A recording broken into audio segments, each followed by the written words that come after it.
It was an unusually quiet Sunday morning when Ava climbed up to the attic of her parents' old house. The house had been sold, the papers signed just days ago. The moving trucks would come tomorrow. But Ava, the only daughter of the Jenkins family, wanted to go through the attic one last time. Not for anything valuable, but for the memories.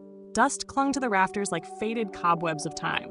The single bulb cast a yellow, wavering glow over the wooden floorboards. There were boxes labeled Christmas, Mom's Kitchen, and Dad's books. And then, pushed behind a stack of old lamps and a forgotten tricycle, she saw it. A battered cardboard box marked in fading crayon letters. Ava's stuff. Ava's heart gave a soft jolt. She crouched down and pulled the box toward her, sending up a puff of dust. The flaps were stiff with age, but inside lay a mixture of memories. Crayon-drawn birthday cards, papier-mâché crafts, a stuffed bunny with one missing eye, and at the bottom, a folded piece of construction paper. Her fingers paused over it, sensing something important, something tender. She slowly unfolded the paper. There on the page was a simple but vivid drawing, a family of 3, stick figures with bright round heads standing under a smiling sun.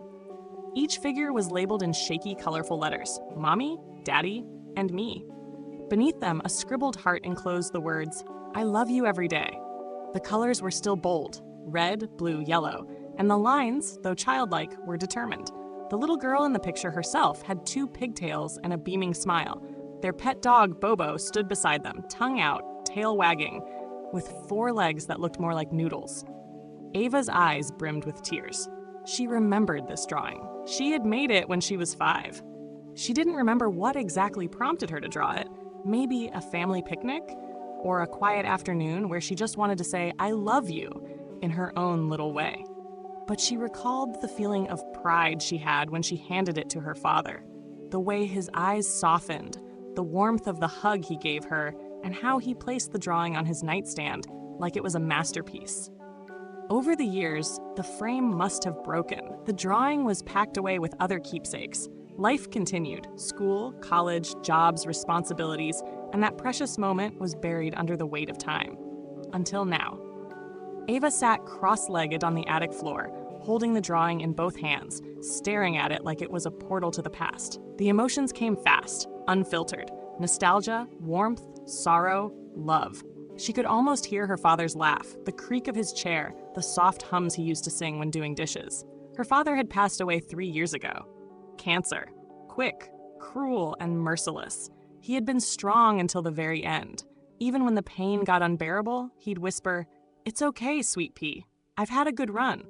Ava had held his hand as he slipped away in the same house she now sat in. She never thought she'd find anything of him again that she hadn't already seen. But here it was, a relic of childhood, a time capsule of pure love. And it wasn't just a piece of paper. It was a message across time. A moment captured in innocence, born from the simple desire of a child to make her father happy. Her fingers traced the heart on the page. It was shaky and lopsided, but it held so much weight now. She couldn't help but smile through her tears. She brought the drawing down to the kitchen. Her mother was sipping coffee, sorting through a photo album. When Ava held the picture out, her mother's eyes widened. Her hands flew to her mouth. Oh my God, she whispered. I remember this. They sat together laughing through the tears at how Ava had once insisted that the sun needed sunglasses so it doesn't burn its eyes. Her mother told her something she hadn't known. After her father lost his job during a rough patch that year, he began questioning his worth. He felt like he was letting the family down. But that drawing? That picture gave him hope again, her mother said. He looked at it every morning to remind himself why he kept going. Ava pressed the drawing to her chest, as if trying to hug the little girl who drew it and the man who had cherished it. That night, Ava didn't sleep. She sat in her old bedroom, now stripped bare of posters and pillows, and stared at the drawing under the lamplight. She thought about the many things that get lost as we grow. Imagination, innocence, even the power to say simple things like, I love you every day, without feeling awkward. It inspired something in her. She had recently left her job in digital marketing, feeling burned out and creatively dry. She'd always dreamed of writing and illustrating children's books, but the idea felt too big, too risky. Now, holding the drawing that had once meant the world to someone, she felt differently. Maybe it wasn't such a wild dream after all. Maybe the stories that matter most are the ones born from our own childhood hearts. Ava moved back to the city. She took a part-time job at a local library to pay the bills and began spending her evenings drafting stories, sketching characters, and revisiting the wonder of childhood through her own memories. She started with that very drawing. She created a story about a little girl who wanted to cheer up her father by drawing their family under the sun. She turned Bobo into a talking dog who loved peanut butter and told silly jokes.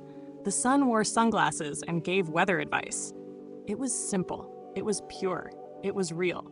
Her first draft wasn't perfect, neither was the second. But the message stayed the same, that love, expressed simply and honestly, can carry people through the darkest times. She submitted her manuscript to a few small publishers and waited, not expecting much. 2 months later, she received a call from a small independent publisher specializing in children's books. They loved it. They wanted to publish it. Ava cried when she signed the contract. A year later, she sat behind a table at a local book fair. A small sign read, "Debut author, Ava Jenkins." Beside her was a stack of brightly illustrated picture books titled "The Sun with Sunglasses," a story about a little girl, her family, and a dog who looked suspiciously like Bobo.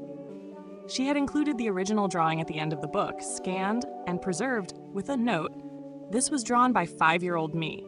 It reminded my father to keep going when life got hard. Now I hope it reminds you that love, in its simplest form, can change the world." Parents stopped. Children giggled at the sun wearing sunglasses. Some teared up reading the dedication. A young girl asked her to sign the book and said, "I want to draw like you someday." Ava smiled. "You already can. Just draw what's in your heart." Back home, the framed drawing hung in Ava's hallway, this time in a new frame under glass. It was no longer tucked away in a dusty box. It lived where it could be seen every day. Every time Ava passed it, she whispered a quiet thank you to the little girl who never doubted love and to the father who had always believed in her, even when life was tough. Some drawings fade with time. This one only grew stronger.